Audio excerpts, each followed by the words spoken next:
안녕하세요. 저는 올해로 34살에 결혼한 지 6년 차가 된 여자입니다. 남편과 저 사이에 아이는 아직 없어요. 공사 현장에서 일하시던 아버지는 제가 초등학교에 입학하던 해에 일터에서 사고로 돌아가셨습니다. 그 뒤로 쭉 엄마와 단둘이 자라오게 되었어요. 평범한 주부였던 어머니는 혼자 몸으로 저를 키우시느라 고생하셨어요.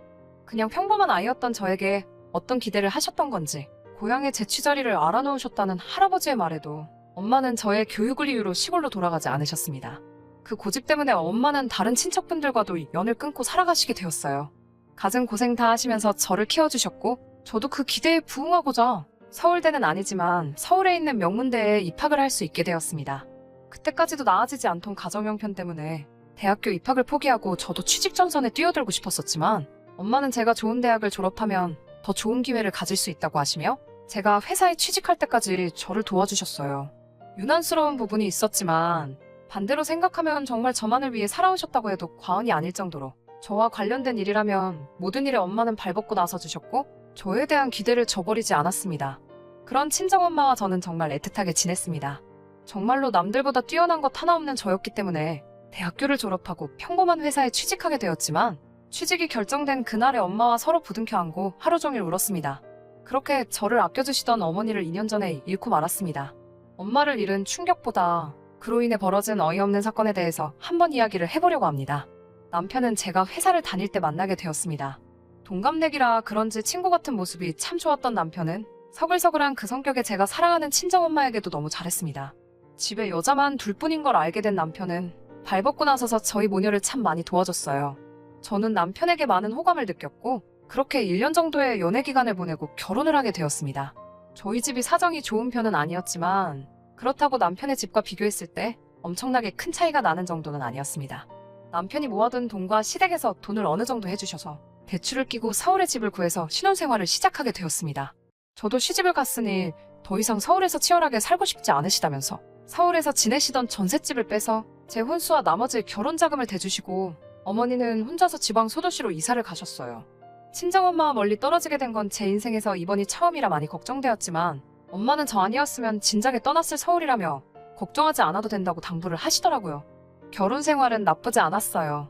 결혼 이야기가 오고 갈 때쯤 남편이 저에게 해줘야 할 말이 있다면서 경고하듯이 해준 이야기가 있습니다. 자기네 집이 종교는 따로 없지만 할머니 때부터 조상님을 모셔왔기 때문에 제사가 다른 집에 비해서도 엄청 많은 편이라고요. 시댁에서 제사 도와주는 걸로 문제가 많다는 사실이야 이미 익히 알고 있었기 때문에 걱정은 되었지만 남편이 저를 안심시켜주더라고요.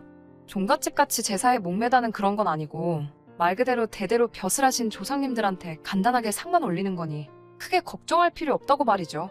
자기도 제사를 왜 이렇게 지내나 싶고 자기뿐만 아니라 다른 가족들도 지긋지긋해해서 할머니가 살아계실 동안까지만 하기로 했다고. 남편 위로 형님이 한 분 계셨는데 자기가 장손도 아니고 형수님 하는 거 보니까 과일 깎는 거 정도만 도와주고 아무것도 하지 않는다고. 거기에 더불어 자기가 잘 이야기해서 제사 때마다 참석 안 할 수 있도록 한다고 약속을 했습니다. 하지만 결혼을 하고 나서 저는 시도 때도 없이 있는 조상님 제사의 대부분을 참석하기로 했습니다. 남편과 조건을 걸듯이 약속을 하나 했거든요. 제사를 몇 번 지내든지 다 참석을 할 수 있다고. 그 횟수는 상관이 없지만 명절 때만큼은 친정에서 더 오랜 시간을 보낼 수 있게 손 좀 써달라고요. 이미 이런 사정을 알고 있던 시댁에서도 달가워하지는 않았지만 그런 점을 이해해 주셨고 남편의 도움으로 명절에는 점심 저녁 식사만 하고 바로 친정으로 출발할 수 있게 허락해 주셨어요. 그래도 다른 남편의 형제들도 있고 해서 명절날이면 새벽같이 시댁에 올라가서 제사 준비를 돕거나 하는 걸 빼먹은 적은 한 번도 없었습니다. 그리고 결혼한 지 3년 차가 되던 해에 시할머니께서 돌아가시게 되면서 조상님께 매번 제사 드리는 걸 달가워하지 않던 시댁에서도 제사를 줄이기 시작해서 오히려 명절 때도 따로 제사를 안 올리게 되었습니다. 그리고 엄마가 돌아가신 2년 전 추석 연휴가 시작되었어요. 아직도 그날을 생각하면 후회가 많이 남습니다. 이래 시작은 시댁에서였어요. 평소처럼 새벽 일찍 도착해 명절 음식 준비를 도왔습니다. 시가에서 모여 저녁 식사가 끝나고 뒷정리를 전부 도와드린 뒤에 친정으로 출발할 준비를 하고 있었어요. 설거지를 끝내고 나오는데 운전을 해야 할 남편이 시댁 식구들과 술을 마시고 있더라고요. 남편에게 운전해야 되는데 무슨 술을 마시냐며 술잔을 뺐었는데 시어머니께 한 소리를 들었습니다. 하시는 말씀이 이제 매번 지내는 제사도 안 지내는데 시가에서 하루도 머물지 않고 친정으로 가는 건 너무 불공평하지 않냐면서요. 제사를 안 지내게 된 만큼 시가에서 친정에서 반을 보내라고 말씀하셨습니다. 저희 어머니가 저를 보고 싶어하는 만큼 시어머니도 그동안 아들이 보고 싶었으니 이해해달라고요. 차라리 미리 말씀해 주셨으면 좋았겠다는 생각을 했지만 시어머니의 말이 틀린 말은 아니고 충분히 시어머니나 남편의 입장도 이해가 갔기 때문에 다음날 점심 늦지막히까지 시댁에서 더 머물게 되었습니다. 저녁에 엄마하고 통화를 했는데 시간적인 여유가 많이 생기셨으니 제가 좋아하는 음식들로 만나게 준비해 놓을 테니 시댁에서 맛있는 거 너무 많이 먹고 오지 말라며 저를 달래주시더라고요. 다음날 이제 출발한다고 엄마한테 전화를 하는데 전화를 받지 않으셨어요. 전날에 도착하기로 1시간대쯤이면 충분히 도착할 것 같아서 엄마는 음식 준비하신다고 정신이 없으신가 싶어 별 다른 생각 없이 출발하게 되었습니다. 친정에 도착해서 아무리 현관문에서 엄마를 불러도 아무 대답이 없으셨어요.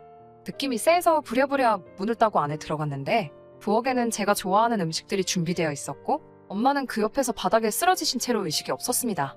뇌졸 중이었습니다. 골든타임을 놓친 어머니는 그날 뇌사 판정을 받으셨고 2주 뒤에 병원에서 돌아가시게 되었습니다. 일이 아무것도 손에 잡히지 않았습니다.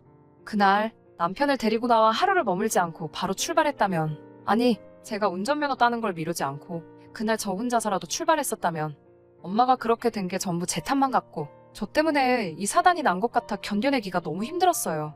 부모 일은 자식이 저 하나만은 아니잖아요. 결국 어느 정도 시간이 지나고 이겨낼 수 있었지만 그래도 그 무거운 마음만큼은 떨쳐버리기 힘들더라고요. 진짜 문제는 엄마가 돌아가신 이후부터였습니다. 2년 전부터 전 세계를 강타한 이 시국을 저희 가족들도 피해갈 수 없었습니다. 자영업을 하던 형님네가 가장 큰 타격을 입게 되었지요. 처음 명절 때 시가에서 온 가족이 모였는데 그 이유를 다른 곳에서 찾더라고요. 예전과 우리 가족이 달라진 게 뭐가 있냐면서 조상님께 드리던 제사를 멈춘 걸 가장 큰 이유로 꼽았습니다. 시할머니가 돌아가시고 제사를 손에 놓자 조상님들이 노해서 후손인 우리들에게 벌을 주는 거라고요. 그때부터 시댁은 조금 과하다는 생각이 들 만큼 조상님 제사에 혈안이 되어 있었어요. 저도 이제 친정에 갈 이유가 없다는 이유로 그만큼 제사 준비 때마다 저를 부르셨고요. 남들보다 더 제사 지내는 걸 이해하지 않아 하던 남편도 불편함을 호소하는 저를 보고도 이때만큼은 아무 소리를 내주지 않았고 오히려 우리 잘 되라고 하는 일이니까 제가 불만만 갖지 말고 더 신경 좀 써주면 좋겠다는 식으로 이야기하더라고요. 남편이 제게 생각해보라고 우리 사이에 아이가 생기지 않는 이유가 자기가 제사에 소홀했기 때문에 조상님들이 벌을 주고 있는 걸 수도 있다고 말하면서 늘 조상님 제사에는 관심 없어 하던 평소와는 다른 모습을 보여줬습니다. 제사 준비는 시할머니가 계시던 시절보다 더 심해졌고 그만큼 음식에도 그때보다 신경을 더 썼기 때문에 제사가 있는 날에는 연락을 받고 새벽바람부터 시가에 도착해서 준비를 했어야 했어요. 하루는 조상님이 정해준 길일이라며 저와 남편이 서로 몸을 깨끗이 하고 새하얀 옷을 입고 제사를 드린 후 그날 밤에 시도를 하면 아이가 들어설 거라는 어디서 말 같지도 않은 걸 듣고 와서는 제사를 지내고 나서 애 만드는 건 1시간이면 되겠냐고 말하고는 온 가족이 집을 비워주더군요. 배려랍시고 온 가족이 밖으로 나갔다지만 남편과 제가 집이 빈 사이에 뭘 했는지 다 알 거 아니에요. 더군다나 우리 집도 아니고 시댁에서 말이에요. 그 와중에도 진지하게 달려드는 남편을 떼어내느라 아주 미치는 줄 알았어요. 하지만 그런 시댁의 어이없는 노력에도 전 세계적으로 악화되어만 가고 있는 이 시국이 조상님께 제사 몇 번 드린다고 끝나는 일은 아니었어요. 자영업을 하면서 타격을 입은 형님네는 거의 회복이 불가능해 보였습니다. 급기야 형님네는 길바닥에 나앉을 정도가 되었고 엎친 데 덮친 격으로 시아버지도 건강이 안 좋아지셨어요. 남편과 저 사이의 아이는 당연히 생기지 않았고 거기에 더불어 남편의 회사에서 인원 감축을 준비 중이라는 소문까지 나돌게 되었죠. 제사에 큰 의미를 두지 않는 남편도 이때쯤부터는 역시 그동안 제사를 안 드려서 그런가?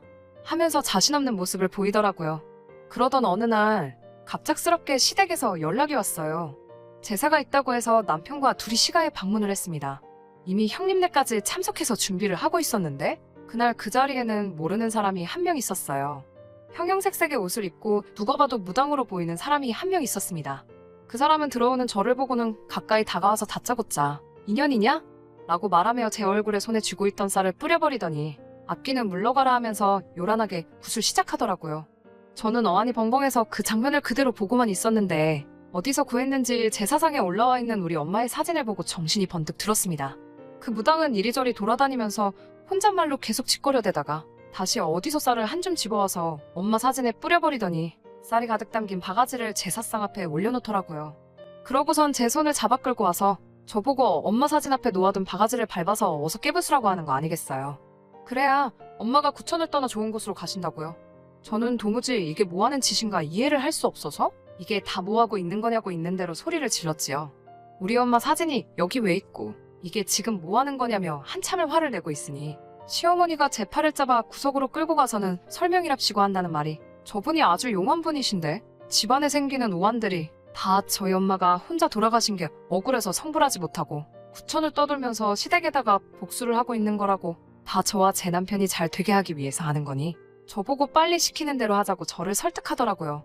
어이없어서 남편을 쳐다봤는데 항상 제 편을 들어줬던 남편도 이게 별다른 의미가 있는 게 아니라 장모님 좋은 곳으로 보내드리려고 하는 거니까 나쁜 쪽으로만 생각하지 말라며 오히려 저를 설득하는 게 아니겠어요? 남편의 그런 모습에 화가 또 나서 넌 이걸 다 알고 있었는데도 나한테 아무 말도 안 한 거냐고 화를 냈더니 고개만 숙이고 아무 대답도 못하고 있더군요. 아무리 엄마가 그날 돌아가셨다는 게 천명이었고 거스를 수 없는 일이라고 한다고 해도 이건 해도 너무한 거잖아요. 그동안 엄마가 돌아가신 것에 대해서 저는 항상 저의 부족함을 탓했지. 그날따라 하루를 더 머물게 한 시댁의 잘못이라고 생각하거나 그때 왜 그랬냐며 시댁을 탓한 적도 한 번도 없었거든요. 그런 것도 모르면서 이젠 우리 엄마를 집안을 말아먹게 만드는 악귀 취급을 하면서 퇴치를 해야 한다고 하는 개소리를 듣고 있자니 그 순간 저도 눈앞에 보이는 게 하나도 없더라고요. 그 길로 저를 붙잡는 시어머니를 뿌리치고 제 사상부터 구판까지 하나둘씩 전부 뒤집어 엎어버렸습니다. 고래고래 소리를 지르면서 그 대단한 시댁 조상들 욕을 하기 시작했어요. 니들 조상이 얼마나 대단한 사람들인지는 모르겠는데 우리 엄마 귀신 하나를 당해내지 못해서 무당까지 불러다가 구판까지 버려야 되는 거냐고 엄청난 조상들 났다고 깽판을 부렸어요. 제가 난동 부리고 있는 걸 멀뚱멀뚱히 구경하고 있는 무당한테도 다가가서 바가지에 담아놓은 쌀을 그 사람한테 뿌려버리고 당신이야말로 번지수 잘못 찾았다고 진짜 용한 사람이 맞냐고 한마디 했죠. 진짜 악귀는 우리 엄마가 아니라 그깟 제사 몇 번 건너뛰었다고 후손들 하는 일도 망하게 만들고 아이 한 명 보내주지도 못하는 저 사람들의 조상들이야말로 악귀지. 애꿎은 우리 엄마 건드리지 말라고요. 한참을 시댁을 뒤집어 엎고 나서야 혼자서 밖으로 나왔네요. 제 눈치 보면서 쫓아오는 남편에게도 따라오지 말라고 소리치고 시댁을 뒤로하고 엄마가 혼자 지내던 엄마의 집으로 돌아왔습니다. 회사에는 사정을 이야기하고 휴직을 하고 있는 상태고 결국 남편과는 이혼 절차를 밟고 있는 중입니다. 집도 남편이 해온 거니 그 집에 채워놓은 혼수만큼만 다시 돌려받는다면 더 이상 바랄 게 없겠네요. 저는 이 결혼 생활로 많은 것을 잃었긴 했지만 새 출발을 해보려고 합니다. 그 사람들에게 일말의 양심이라도 남아있어 진정한 사과를 했으면 아무 일도 없었던 척 다시 돌아가 볼까도 했지만 그날 이후로 따로 아무 말도 없는 시댁과 남편에게 돌아가고 싶은 생각이 하나도 없어요. 계속 그렇게 조상님만 찾으면서 살고 있겠죠. 구판까지 버렸어도 조상들한테 정성이 부족했는지 남편은 결국에는 회사에서 정리해고를 당했다네요. 건강이 안 좋아지셨던 시아버지는 아무 일 없었지만 시어머니가 결국엔 유행병에 걸리셨다는 소문을 들었어요. 형님네 가게가 망한 건 말할 것도 없고요. 혹시나 이 사연을 들으시는 분들 중에 조상님을 모시는 분들이 계시다면 제가 그걸 비하를 할 의도가 있다거나 한 게 아니니 넓은 마음으로 이해해 주셨으면 합니다. 그리고 새로운 삶을 시작할 저도 응원해 주세요. 긴 이야기 끝까지 들어주셔서 감사합니다.